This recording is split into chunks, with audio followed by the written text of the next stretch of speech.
करने का अवसर मिल जाए तो ऐसा लगता है बातें होती रहे, हम सुनाते रहे, हम दूसरे भी सुनाते रहे। कहाँ बैठते थे, किस पेड़ के नीचे बैठते थे, किस कमरे में बैठते थे, कहाँ बैठ के भोजन करते थे, किस झूले पे झूला करते थे, वो सब बातें ध्यान में आने लगती हैं। तो बातों का पुनर्स्मरण करना जरूरी हो जाता है। वो बातें पुनर्स्मरण होती हैं लेकिन हमारी यादगार होती है, खट्टे मीठे अनुभव होते हैं। उन अनुभवों को साझा करते रहना चाहिए, क्योंकि वो पुराने जो दिन हैं, आज की जो मेरिट की पढ़ाई हो गई है, परसेंटेज की पढ़ाई हो गई है कि परसेंटेज अच्छे आने चाहिए, इस चक्कर में सभी विद्यार्थियों का सुख खत्म हो गया है। एक दूसरे से स्पर्धा इस बात की हो गई है, उससे मेरे अंक ज़्यादा आए। घर वाले भी यही चर्चा करते हैं, तो आपके अंक उससे कम आए, एक अंक भी कम आ गया तो इसी बात पर घर में चर्चा होती है, अरे उस लड़के के इतने आए हैं, आपके कम आए हैं। संस्कार की चर्चा नहीं हो रही आज कि उससे आपके अंदर संस्कार अच्छे हैं, अधिक संस्कार हैं। तो संस्कार की कीमत इस देश के अंदर ऐसे कालखंड में खत्म हो गई, जबकि अंक से ज़्यादा संस्कार है। अंक एक तो कम आएगा, ठीक है, हम आगे उस लाइन पर नहीं पहुंचेंगे, लेकिन संस्कार हमारे अंदर रहे तो हम जीवन भर अपने परिवार को, समाज को एक अच्छी दिशा दे सकते हैं।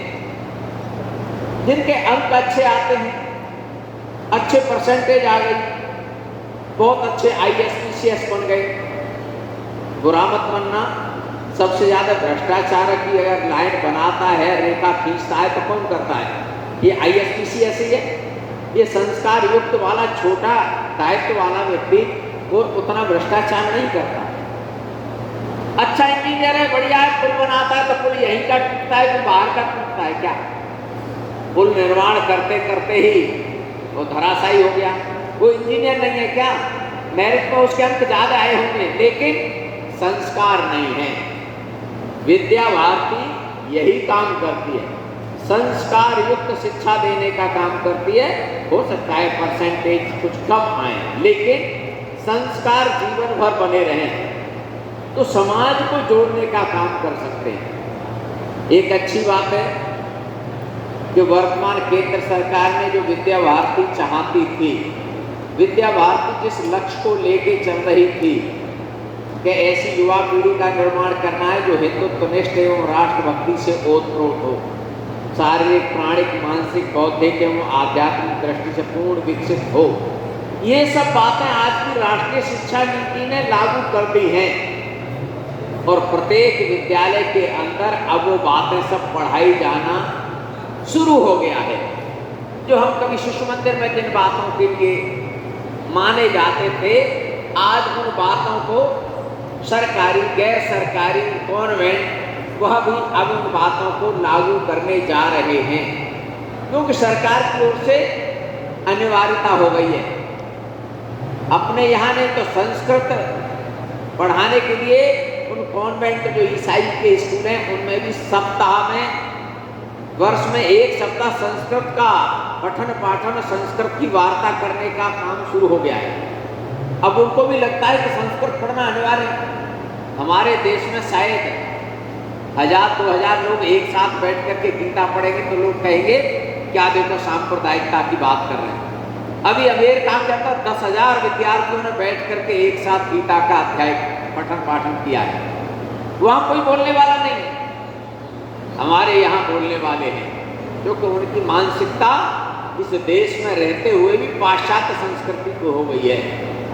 तो इस पाश्चात्य संस्कृति में विद्या भारती की बड़ी भूमिका है कि उस पाश्चात्य विचारधारा पर अपनी विचारधारा, भारतीय विचारधारा, भारतीय ज्ञान परंपरा को आगे बढ़ाने में सहयोगी हो रही है।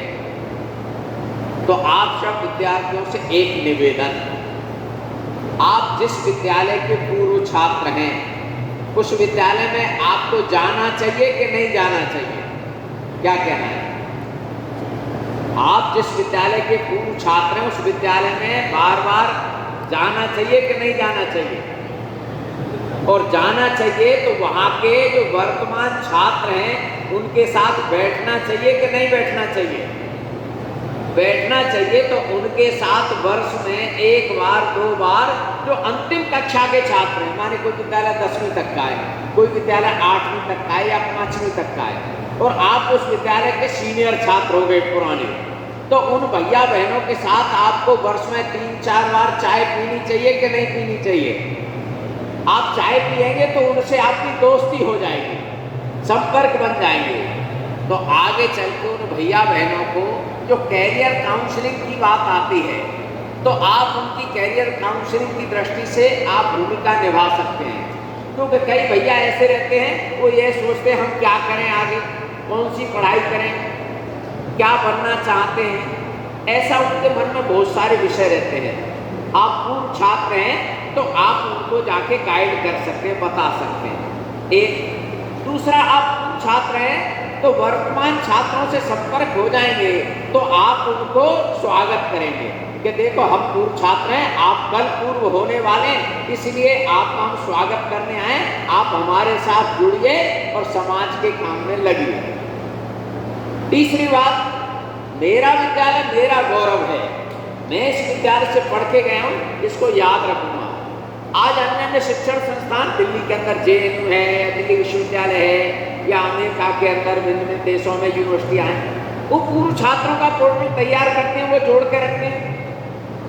आज किसी भी देश के अंदर एक ही विश्वविद्यालय जिसके अंदर एक 2.5 लाख से 3 लाख के बीच में पूर्व छात्र अभी तक रजिस्ट्रेशन हुआ है, लेकिन उन सबसे आगे आज विद्या भारती का पोर्टल बन गया, जिसमें 9.5 लाख से अधिक पूर्व छात्रों का रजिस्ट्रेशन हो गया। 2.5 लाख से अधिक पूर्व छात्र भी पेंडिंग में चल रहे हैं, जो उस पोर्टल पर जगह नहीं है। अभी एक मीटिंग हुई है कलकत्ता के अंदर, योजनाएं 1 करोड़ पूर्व छात्रों का रजिस्ट्रेशन हो जाए, ऐसा पोर्टल तैयार करने की योजना बन गई है, और उसमें फिर विद्यार्थी जुड़ करके अपने जैसे अनेक छात्रों को मिल सकते हैं। आज उसमें व्यवस्था की है कि इंजीनियरिंग के छात्र कौन कौन है जो पूर्व हैं, डॉक्टरी वाले कौन हैं, बिजनेस वाले कौन हैं, जिसके कारण से अपने लिए संपर्क करने में भी सुविधा हो जाएगी, और उन छात्रों के द्वारा समाज जीवन में फिर बहुत सारे काम करने का अवसर एक मिल जाएगा। अपने विद्यालय के पूर्व छात्रों के साथ जो हमारे साथ ही रहे हैं, यहाँ नहीं है बाहर है, क्या तय कर सकते हैं वर्ष में 1 कार्यक्रम करेंगे, जो आपको ठीक लगे। छठ पर्व के समय पर बुला सकते हैं या अन्य किसी समय पर बुला करके पूर्व छात्रों का 1 कार्यक्रम करना विद्यालय के अंदर। छोटे छोटे बैठकें, छोटे छोटे कार्यक्रम कर सकते हैं वर्ष भर, लेकिन 1 कार्यक्रम वर्ष में करना, उसकी तिथि तय रहे, तो फिर बाहर से भी पूर्व छात्र आएंगे कि हमारे विद्यालय में 1 कार्यक्रम होता है पूर्व छात्रों का, चलिए हम छुट्टी लेते हैं, उस कार्यक्रम में जरूर चलेंगे। ऐसे कई प्रांतों में, कई जिलों में, कई विद्यालय में बड़ा कार्यक्रम वर्ष में 1 बार करते हैं, 500, 600, 1000 संख्या रहती है, अच्छा कार्यक्रम करते हैं।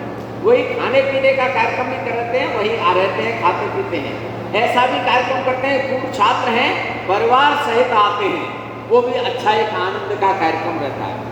तो हम अपने यहाँ ऐसा कोई कार्यक्रम सोच सकते हैं क्या? प्रधानाचार्य आचार्य जी से बात करके उस विद्यालय का कोई कार्यक्रम वर्ष में 1 बार, छोटे छोटे से अन्य काम कर सकते हैं। कोई समाज सेवा का काम अपने हाथ में ले सकते हैं क्या? मैं विद्या भारती के विद्यालय से पढ़ा हूँ, तो क्या मैं वर्ष भर में 1 पौधा लगाऊंगा, 1 पौधा मैं वृक्ष, फलदार वृक्ष का लगाऊंगा, ऐसा मैं सोच सकता हूँ क्या? अपने जीवन में कोई पर्यावरण की बात कर सकता हूँ क्या? कोई सेवा का काम है, अपने हाथ में ले सकता हूँ क्या? जो हमने कहा है, देश हमें देता है सब कुछ, हम भी तो कुछ देना सीखें। सूरज हमें रोशनी देता, हवा नया जीवन देती है, भूख मिटाने को हम सबकी धरती पर होती खेती है। हम क्या दे सकते हैं? ऐसे कुछ कुछ कार्यक्रम अपने द्वारा तय करना। अपनी गली मोहल्ले में भी 4 बच्चे ऐसे हैं वो पढ़ते नहीं हैं, क्या आप कोई योजना बना सकते हैं? मेरी गली में कोई ऐसा गरीब है जिसकी हम किसी प्रकार से कोई सहायता कर सकते हैं क्या? आप नहीं कर सकते, समाज में आज अनेक ट्रस्ट संस्थाएं हैं, उनके द्वारा कुछ समाज में सेवा का काम हम करा सकते हैं क्या? आज ऐसे भी काम है, जैसे जनधन योजना के अंतर्गत खाता खुला है, आज भी बहुत लोग हैं जिनका खाता नहीं खुला, क्या हम उसमें भूमिका निभा सकते हैं क्या? आयुष्मान योजना के अंतर्गत अनेक लोगों का कार्ड नहीं बना, उसे बनवाने में हम कोई मदद कर सकते हैं क्या? इसलिए अपने द्वारा मैं क्या कर सकता हूँ समाज के लिए, नहीं तो क्या होगा? किसी ने कहा है, बड़े हुए तो क्या हुए, जैसा पेड़ खजूर, पच्छिन को छाया नहीं, फल लागे अखजूर। हम पढ़ लिख करके बड़े हो गए, समाज के काम नहीं आए, तो भी जीवन बेकार है। इसलिए मन के अंदर भाव भावना रहे तो निश्चित रूप से समाज के अंदर एक अच्छी दिशा और दशा दोनों तय करने में हम मदद कर सकते हैं।